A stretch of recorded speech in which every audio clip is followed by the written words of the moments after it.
Hello guys, ये है अपना इंडलसिन बैंक का डे वन टाइम फ्रेम का चार्ट। अगर आप डे वन टाइम फ्रेम के चार्ट को देखोगे तो क्या हुआ, प्राइस में एक अच्छा खासा इस लेवल से फॉल आया, करेक्ट हुआ प्राइस और प्राइस में एक यहाँ से फॉल आया।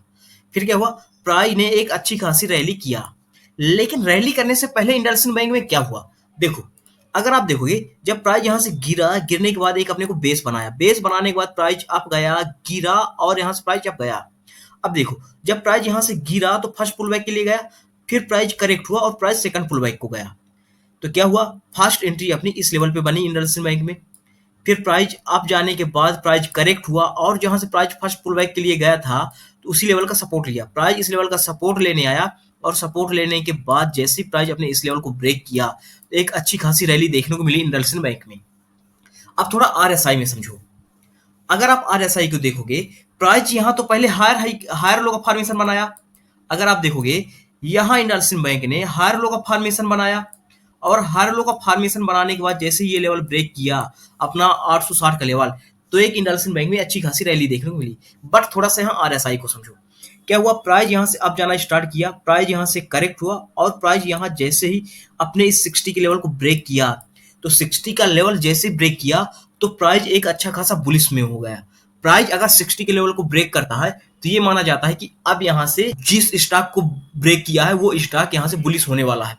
तो इंडसइंड बैंक अच्छा खासा बुलिश हुआ। अभी इस लेवल पे क्या कर सकते हैं करंट लेवल पे, तो ये इस चीज को हटाता हूं। देखो अगर आप देखोगे क्या हुआ, प्राइस यहाँ से अब जाने के बाद प्राइस यहाँ करेक्ट हुआ और ये जो प्राइस करेक्ट हुआ, करेक्ट होने के बाद अब गया। लेकिन थोड़ा सा हम यहाँ एक हॉरिजॉन्टल लाइन ड्रा कर देते हैं इस लेवल पे।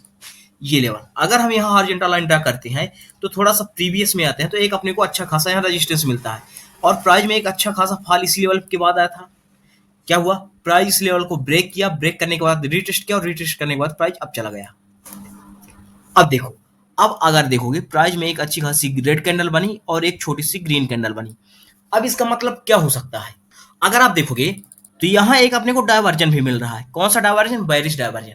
बेरिश डायवर्जन कब काम करेगा, जब अपना 1030 का लेवल ब्रेक करेगा। अगर 1030 का लेवल ब्रेक करता है इंडसइंड बैंक तो एक अपने को प्रॉपर करेक्शन मिलेगा इंडसइंड बैंक में। और करेक्शन किस लेवल तक हो सकता है, अप्रॉक्स अपना 940 तक के लेवल को, 940 तक के लेवल पे करेक्शन हो सकता है इंडसइंड बैंक में अगर अपना 1030 का लेवल डाउन साइड ब्रेक करेगा तो। और 930 का लेवल ब्रेक करेगा तो अपना आरएसआई भी 60 के लेवल को ब्रेक कर देगा और 60 का लेवल ब्रेक करना मतलब स्लाइडी बेरिश होना। अब हम बात कर लेते हैं इंट्राडे के लिए।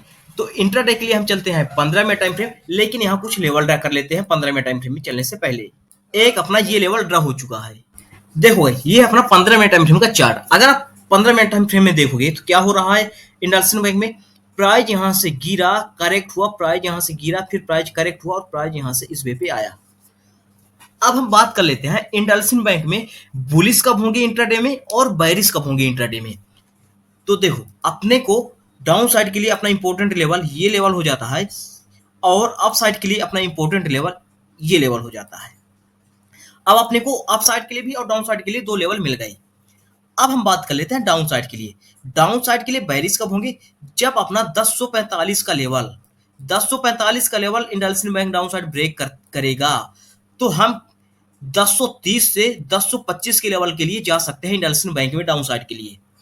अगर इन केस प्राइस 1065 का लेवल, ये लेवल 1065 का लेवल अपसाइड के लिए ब्रेक करता है इंडसइंड बैंक तो कहीं ना कहीं अपना लेवल हो जाएगा 1075 का लेवल। ये 1075 का लेवल क्यों, अगर आप देखोगे प्राइस जब यहां से अब गया था तो इसी लेवल का सपोर्ट लिया, फिर प्राइस जब गया इसी लेवल का सपोर्ट लिया, अब गया इसी लेवल का सपोर्ट लिया, फिर प्राइस जब गया इसी लेवल का सपोर्ट लिया और फिर जब प्राइस यहां से ब्रेक किया इस लेवल को, ब्रेक करने के बाद एग्जैक्ट इसी लेवल का रेजिस्टेंस लिया तो कहीं ना कहीं अगर प्राइस यहां से अब जाएगा तो 1075 का लेवल एक हमारे लिए रेजिस्टेंस का काम करेगा और प्राइस में यहां से एक फॉल होने की संभावना बढ़ जाएगी।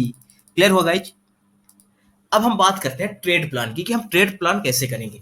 देखो गाइज, अगर प्राइस फ्लैट ओपन होके डाउन साइड आता है और डाउन साइड यहाँ 1045 के लेवल तक आए और यहाँ थोड़ा प्राइस एक्शन के हिसाब से थोड़ा समय बिताए, समय बिताने के बाद प्राइस डाउन साइड के लिए 1045 का लेवल ब्रेक करे तभी हम डाउन साइड के लिए एंट्री करेंगे। अदरवाइज अगर प्राइस यहाँ से अब जाता है तो प्राइस अब जाए और डायरेक्ट ब्रेक करता है तो मत ट्रेड करना, मत घुसना। फिर प्राइस को प्राइस एक्शन बनाने देना। अगर प्राइस यहाँ से अप जाता है और इस लेवल पे प्राइस एक्शन बनाता है, अगर अपसाइड के सिनेरियो बनाता है, तो 1076 के लेवल 1075 के लेवल के ब्रेक के बाद ही ट्रेड करना।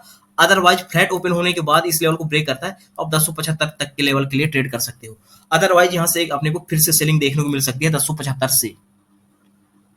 अब बताओ गाइज, इंडसइंड बैंक का एनालिसिस कैसा लगा? अगर वीडियो पसंद है तो वीडियो को लाइक करिएगा और चैनल को सब्सक्राइब करिएगा। Thank you.